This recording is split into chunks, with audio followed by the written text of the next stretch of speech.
Holy shit. DZ, they trying to expel me from alternative school for calling a teacher a bitch and fighting the principal for grabbing me. Am I cooked? Yeah. Beyond cooked. You're gone. You're down the road of becoming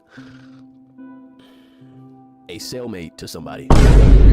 Listen. The nigga already in alternative school. You know how bad you gotta be to get suspended from the school that all the suspendees already at. They got kicked out of regular school. Now you gotta go to alternative school. Nigga, you're cooked overly. You lost me at calling the teacher the bitch. That's already. There's some circumstances that's gonna come with that, right? Then the principal come to grab you and you swing on the nigga. That's the problem with you little niggas. That's the problem with all you little niggas. Y'all think that you can whoop a grown man ass. I know what you're thinking right now. It's gonna be a big 17-year-old, big 16-year-old nigga. Bro, I'm 6'4", bro. I really do it too.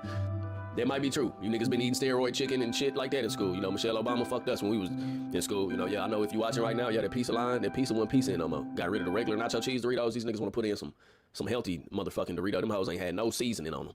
A waste of my $1.50, $2 at the vending machine every fucking day. That's the problem with some of you little niggas though. Y'all be thinking y'all can whoop a grown man ass. Then when a grown man beat your ass, then you gonna complain and cry to your fucking mama. Your daddy, if he there. But that right there, that's some fatherless activity. Fatherless activity at its finest. You just can't make this type of shit up.